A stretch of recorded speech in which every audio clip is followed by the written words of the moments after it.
There it is.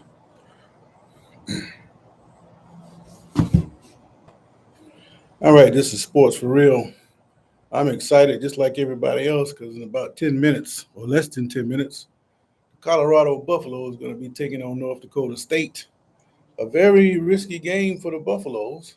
But if you've been listening to what's been coming out of Boulder for the last couple of years, this is a game that they expect to win. But there's a lot to get to before we get to that. As you know, college players today are getting paid, and because they're getting paid, that ushers in a very new era.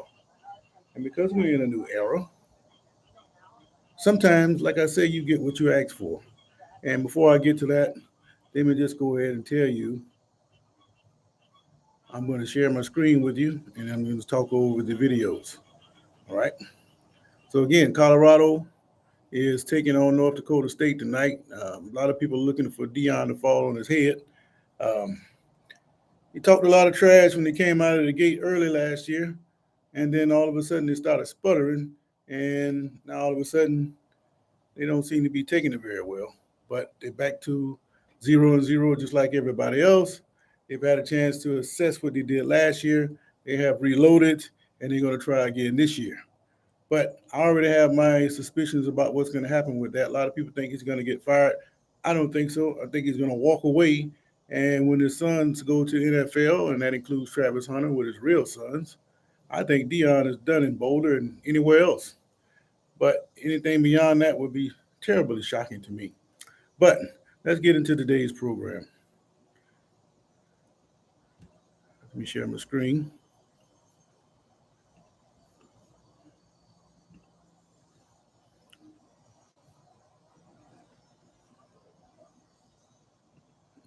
Actually, for no Google.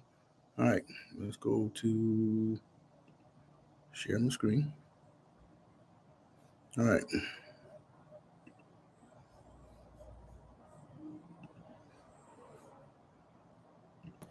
All right. This is Georgia Tech. They took on Florida State last week in Dublin, Ireland, and a huge underdog. This was the celebration after the kicker nailed a 44-yard kick to bury the highly rated Florida State Seminoles. Now, I talked about this in a previous video. Florida State with all the ballyhoo transfers like the quarterback, DJ Uyunglele, Lele, whatever his name is. And he didn't play too bad, but he didn't play to world beater standards.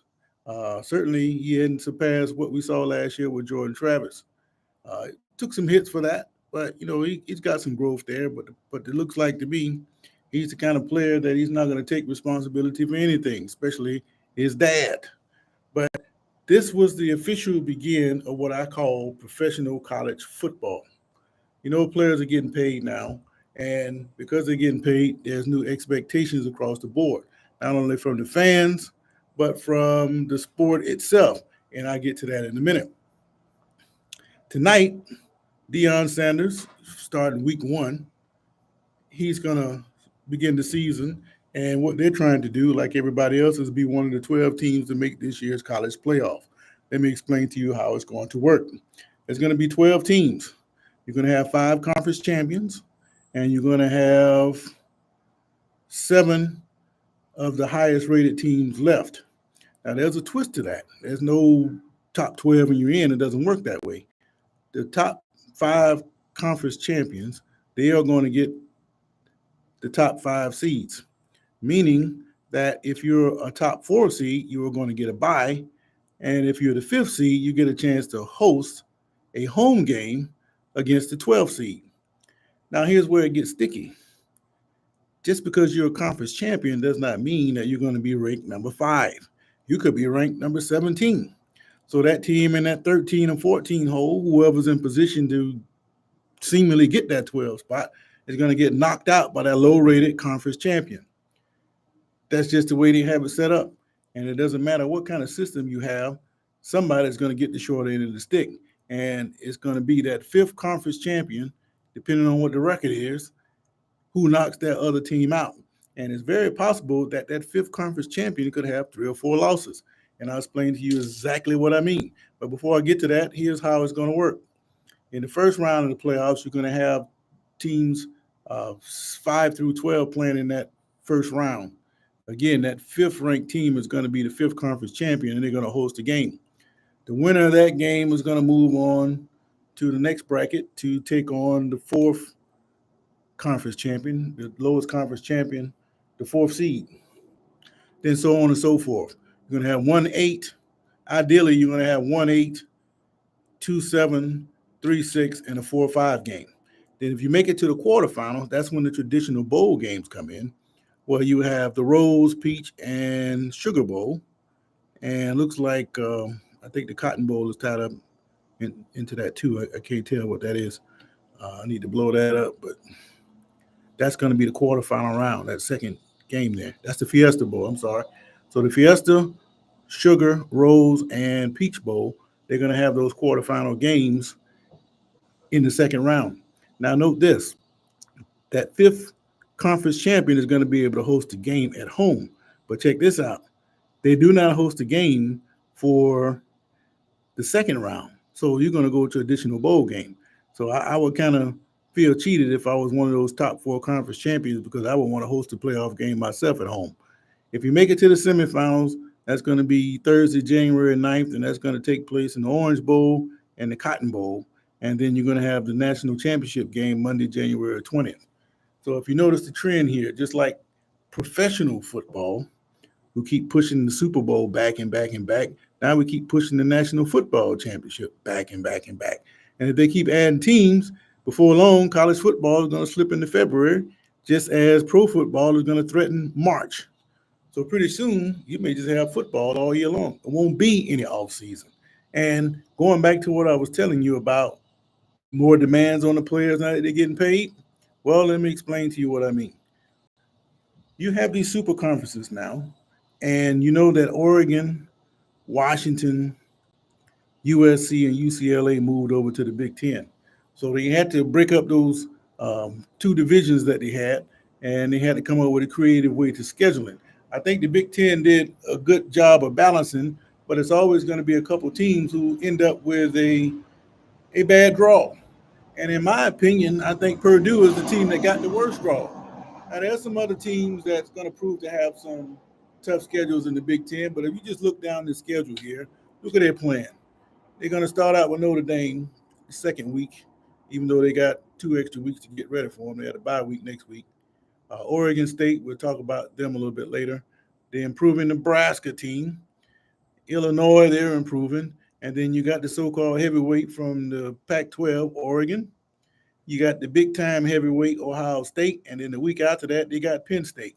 That is a rugged schedule for the Boilermakers. But if you think that's rough, one of the toughest schedules in the nation has to be the Florida Gators. Now, before I even get into that, let's talk a little bit about what I've noticed in the scheduling trend from the Gators over the years. The Gators are one of the few teams in the SEC that will not play you unless they feel like it's an easy win. If you are a threat to them, they will not schedule you. Florida fans would disagree, but look at your track record. You don't play anybody. And when teams are a threat to you, you don't play. Now, the last time you reached out before you played Utah the last 2 years, you played Michigan down in Dallas. That didn't go too well. And then you didn't schedule any other threats until Utah these past 2 years. Now, you beat Utah down in the swamp, and Utah paid it back to you last year. And I thought it was great to see the Gators out west, because that's just something you just don't see. But now, instead of ducking people, they're going to have to play people. And because you're not used to playing a rugged schedule, say like a LSU or Alabama, the Gators have problems. Not to mention that the head coach, in a lot of people's eyes, are on the hot seat. And when you look down this schedule, it's very easy to conceive that Coach Donovan, what's his name? Their coach just may not make it to the end of the season. They start out this week by bringing Miami in. And Miami is an interesting opponent this weekend for a lot of reasons, mainly because it was Miami who beat the Gators off the schedule in the late 80s, so they can go play what they deemed a more national schedule. So instead of playing heavyweights like Miami, they started playing small schools out west, like South Dakota State or somebody like that. somebody they can beat, and alumni can jump up and down and sing and have a good time. Everybody's happy, right? Then you got Samford, Texas A&M, which you didn't really start playing until A&M got in the conference 10, 12 years ago. Then you got Mississippi State, another common opponent. You got a bye. You got an improving UCF team, which is a danger because of Gus Malzahn. Tennessee, which is kind of odd because Florida usually plays Tennessee very early in the season, but now they're playing them in October. Then they get Kentucky, a bye, and then the fun begins. They got that loaded Georgia team. I don't think Georgia's going to be as strong as they've been in the last couple of years. But then right after that, the Gators got to get on the plane and they got to go to Austin, Texas. The Gators and Texas have not played since 1940, exactly 1 year to the day before Pearl Harbor was bombed by the Japanese. 1940. That is the year my dad was born. So that's 84 seasons. Why hasn't Florida played Texas in 84 years? Why? Because Florida doesn't play anybody. There's no inconceivable reason why the Gators couldn't cross Texas in all those years. Now you can't duck a team like Texas. Not that you can't beat them, but you can't hide behind the SEC anymore because the way the SEC is doing it, not only do you have to play a conference schedule, you got to go play a top five opponent outside your conference.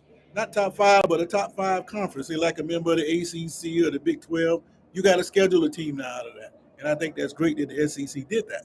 Then you got Ole Miss, who got Lane Kiffin. That program was pointing in the positive direction. And then Florida State, that's a game they can always win. But when you look at this schedule right here, the Gators got a problem. But let's just assume the Gators put it together and they ran the table and they made it to the playoffs. If they get to the playoffs with that kind of schedule, you got to believe that Florida is going to have a top seed if they went undefeated. But now you got to win 3 straight games if you want to be a national champion.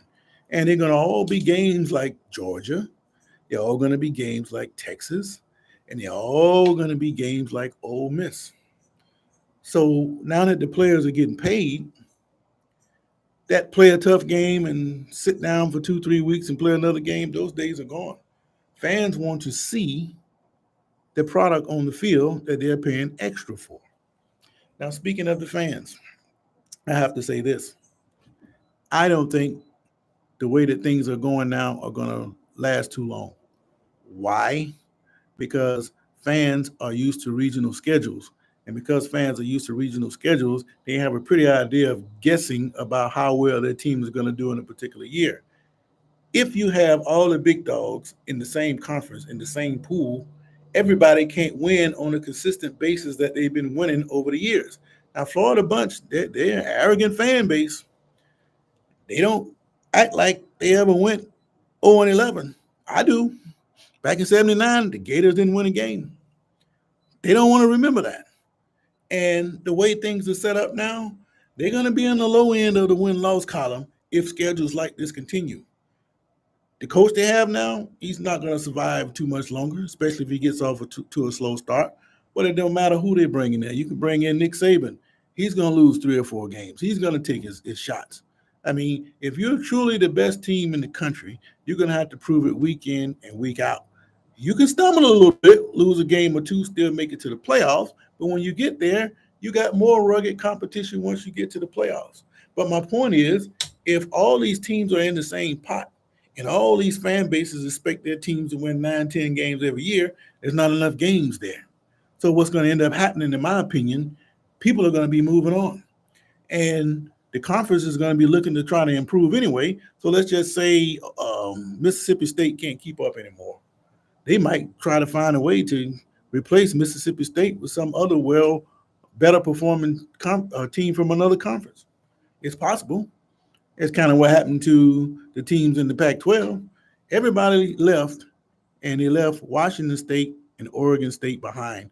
Nobody really want them. They're not really marketable because they're kind of like teams out in the hinterlands and they're hard to get to and all of that.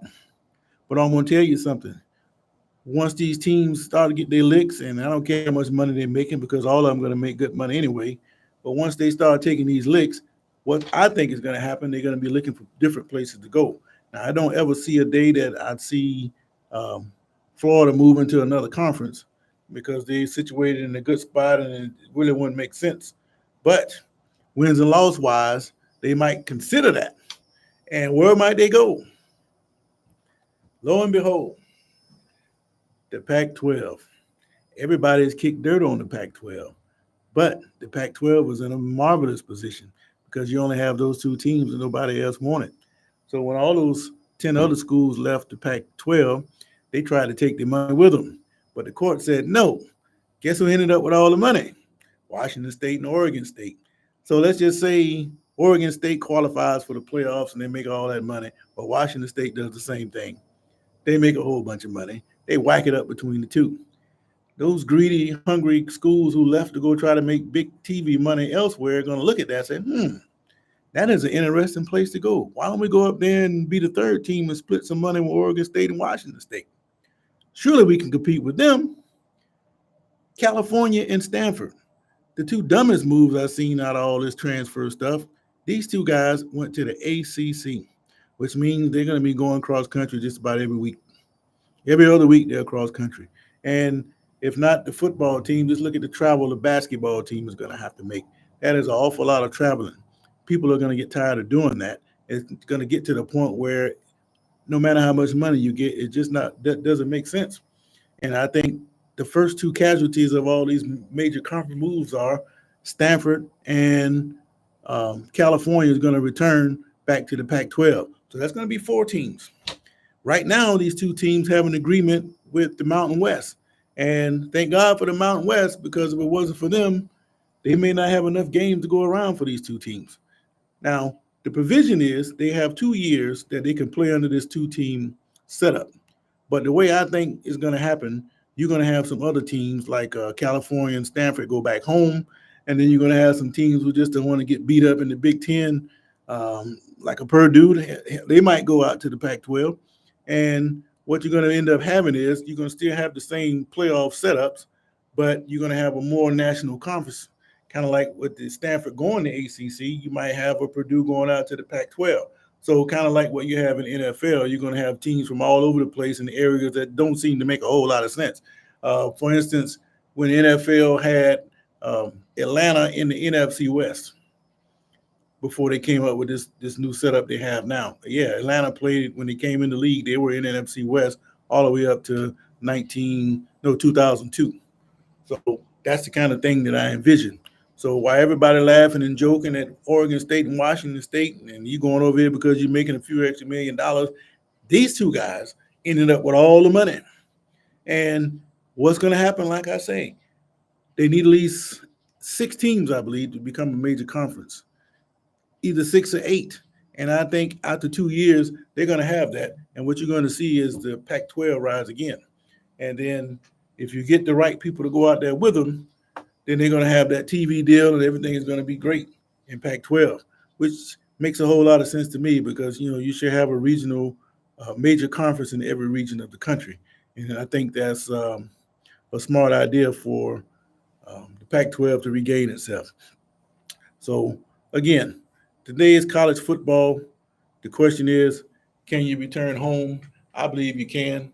And it started when the Pac-12 was able to keep 2 teams, and the 2 teams decided to keep it alive because they looked at the finances of the deal. They realized they can make a whole lot of money. And because they're making a whole lot of money, that's what it's all about, right? That's why everybody jumps to these major conferences, right? They want to be on TV, right?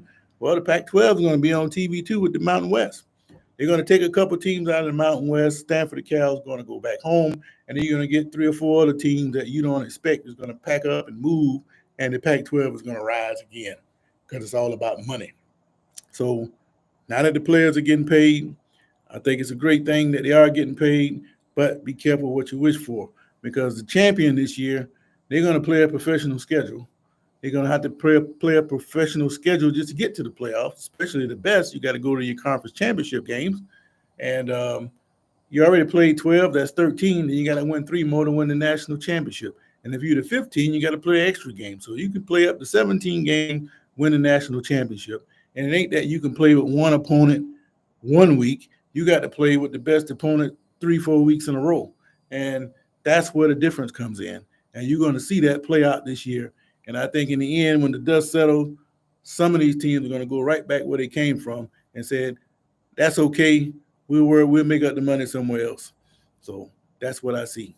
So just to recap, started out talking about Georgia Tech and how they started out the season over in Ireland, knocking off the highly favored Florida State Seminoles. And that ushered in the new era of college professional football, as I see it. And we talked about the brackets. This is the bracket for the next 2 years. Of course, that's going to change. You're going to see a lot of shifting around, I believe, in the next 2 years. And because of that, teams like Florida and Purdue, they're going to have to find a way to do something about these schedules. But I don't see how long it's going to last. Be interesting to me. But that's Purdue. They got a rugged schedule out of the Big Ten. They got non-conference Notre Dame. Then they got Nebraska, who's improving. Illinois is improving. New guy, Oregon, the powerhouse. Powerhouse, Ohio State. Then you got Penn State. But as tough as that schedule is, it don't compare at all to what Florida Gators are faced with. But I tell you what, if the Gators can come through this, they should be exempt. If they can go undefeated with this schedule, they should be exempt from even playing in the playoff. Just give them the trophy, man. But unfortunately, they got to go earn it. And I think their lack of not playing tough schedules over the years is going to come back to haunt this program. So it might take a couple of years before Florida rebounds and get modernized like everybody else. All right. And again, the Pac-12, 2 remaining teams, you got Oregon State and Washington State. I think in the end, these 2 guys are going to be shining, and the Pac-12 will come back from the ashes. That's just the way I see it. But as for what's going on right now, you got Colorado taking on North Dakota State. I had a chance to get in there and check it out yet, but I think that it's going to be very interesting to see how well Deion can perform under the circumstances. A lot of people looking for his downfall. I hope it don't necessarily happen to him, but he talks strong when he wins, not as much when he loses. But I want to see him talk the same trash he talks when he loses. But I think he's going to do better than what most people think he is. You wish for a downfall of others, you might as well kick dirt on yourself, because you know how that goes. So I'm going to go ahead and check out North Dakota State and Colorado. So until next time, I'll catch you on the other side. It's been Sports for Real.